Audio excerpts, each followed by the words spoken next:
નમસ્કાર વિદ્યાર્થી મિત્રો, હું Lalit Dave Noble School and Vasudev Vidyalaya વતી આપ સૌનું હાર્દિક સ્વાગત કરું છું. આજે આપણે ધોરણ 9માં ગુજરાતી વિષય લોહીની સગાઈ જે ઈશ્વર પેટ્રિકરની ખૂબ જ જાણીતી એવી વાર્તા છે, જે આપણે જોઈ હતી. પેજ નંબર 40 સુધી આગળ જોઈએ. અમૃત કાકી છે એનો આશાભર્યો માગસર મહિના સુધી જોયું હતું. તેથી આગળ જોઈએ. કુસુમને દવાખાનામાં મૂકવાનું નક્કી કર્યું એ સમાચાર જાણી અમૃત કાકીને ઓછું આવ્યું કે એમની મા જીવતી હોત.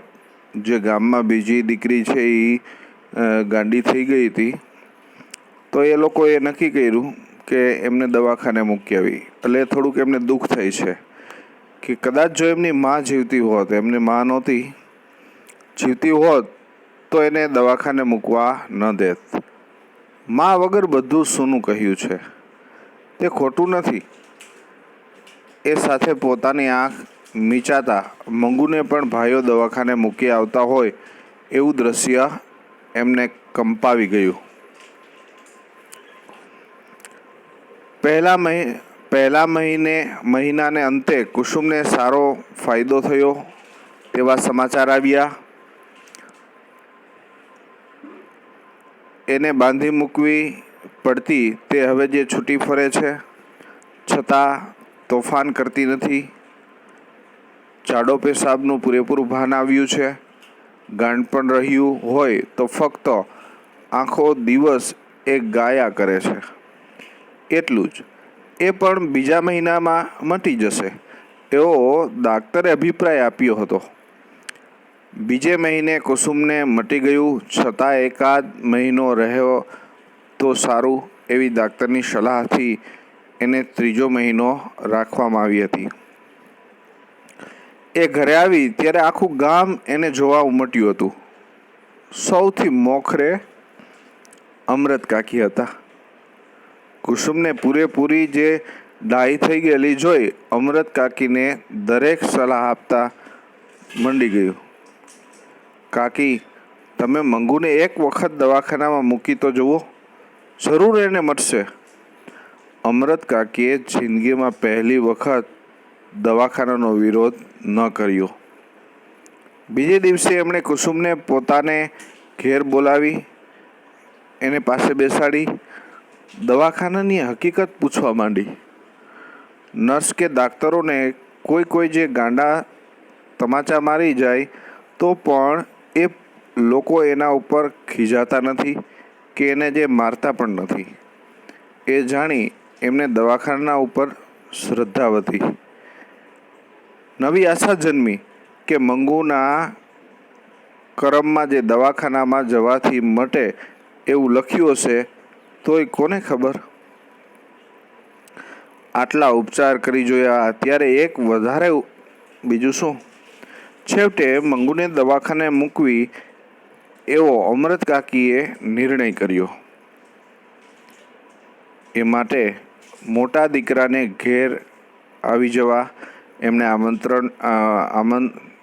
એમને પત્ર લખ્યો. છતાં એ નિર્ણય લીધો ત્યારથી એમની ઊંઘ ઉડી ગઈ હતી. જાણે પોતે હારીને આ કામ જે કરી રહ્યા હતા એમ એમના મગજ ઉપર એક જાતનો ભાર જણાવા લાગ્યો હતો. મંગુ મોટી થતી જતી હતી. પોતાની જે વૃદ્ધાવસ્થા વધતી જતી હતી. વહુ ચાકરી નહીં કરે એની ખબર પડી ગઈ હતી, કારણ કે બેમાંથી એકેય વહુએ હજુ સુધી સાથે રહેવા આવવાનું આમંત્રણ આપ્યું ન હતું. એ સ્થિતિમાં મંગુનો તો આમ અમૃત કાકી છે એ હારી અને પછી અંતે નિર્ણય કર્યો, કેમ કે એમની ઉંમર પણ વધતી જતી હતી. એટલા માટે એ સ્થિતિમાં મંગુનો પ્રભુ હોય અને એને મટી જાય કે ન મટે તો પણ જો એને દવાખાનામાં ગોઠી જાય, મતલબ ફાવી જવું, ગોઠી જાય તો મરતી વખતે પોતાને એક જાતની શાંતિ રહે. કે એની ચાકરી કરનાર દુનિયામાં પારકું પણ છે ખરું? આ વિચાર વહેણ સાથે અમૃત કાકીની જે આંખોમાંથી એટલું બધું જે પાણી વહેતું જતું હતું કે પથારી પલળી જતી. હૈયું પોકારી ઉઠતું, ગમે તે બહાનું ભલે કાઢો, પણ મૂળ વાત એટલી કે તમે દીકરીથી થાક્યા છો. અમૃત કાકી જે ઊંઘમાંથી ઝબકી જતા બોલી ઉઠતા, શું હું થાકી છું? હૈયું બમણા જોરથી જે પોકારી ઉઠતું, એક વાર નહીં ને 1000 વાર. અમૃત કાકીને થયું પોતે દીકરાને પત્ર લખ્યો તે જ મોટી ભૂલ કરી. એવી શી ઉતાવળ હતી કે શિયાળાની જે ટાઢમાં એને દવાખાને ધકેલવી પડે? રાતમાં હું એને જે કેટલાય વખત ઓઢાડું છું, દવાખાનામાં એમ ઘડીએ ઘડીએ કોણ ઓઢાડશે?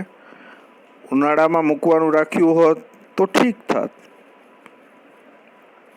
પરંતુ પત્ર મળતા જ દીકરો આવી પહોંચ્યો. દવાખાનાના જે દાખલા કરવાનો મેજિસ્ટ્રેટનો હુકમ પણ મેળવી લીધો.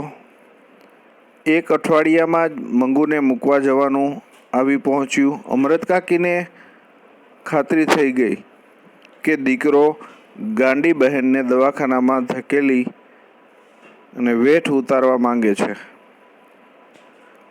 હું ના હોત તો પત્ર મળતા તરત જ આવી શું કામ પહોંચ? જો એવું કદાચ ન હોત દીકરાને, તો પત્ર લખ્યો એટલે તરત જ આવી ગયો અને દવાખાને મૂકવા માટે બધા કાગળિયા કરવા માંડ્યો.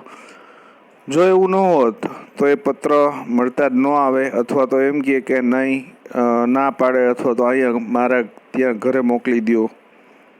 પરંતુ એવું ના હતું. મંગુને મૂકવા જવાનું હતું. એ રાત્રે અમૃત કાકીને બિલકુલ ઊંઘ આવી ન હતી. સવારમાં એક વિચાર એ પણ આવ્યો કે પોતે સાથે ન જાય તો સારું. દવાખાનાવાળા દીકરીને પોતાનાથી છૂટી પાડશે તે સહેવાશે નહીં. પરંતુ દવાખાનામાં કેવી સગવડ છે એ પોતે નજરે જુએ નહીં ત્યાં સુધી ચેન ન પડે એવું ન હતું. એટલે એ ન છૂટકે જવા તૈયાર થયો. પણ મંગુને લઈ ઘર બહાર નીકળવાનું થયું ત્યારે એમના ઉપર બ્રહ્માંડનો ભાર આવીને ઠલવાઈ ગયો હોય. આંખમાંથી શ્રાવણ ભાદરવો શરૂ થયો. નજર મંગુ ઉપર ચોંટી ગઈ હતી. તે કેમેય જે ઉખડતી ન હતી. મંગુ એને પહેરેલા નવા કપડાનો રંગ ધારીને એટલે એક ધ્યાનથી એક નજરથી જોયા કરતો હતો.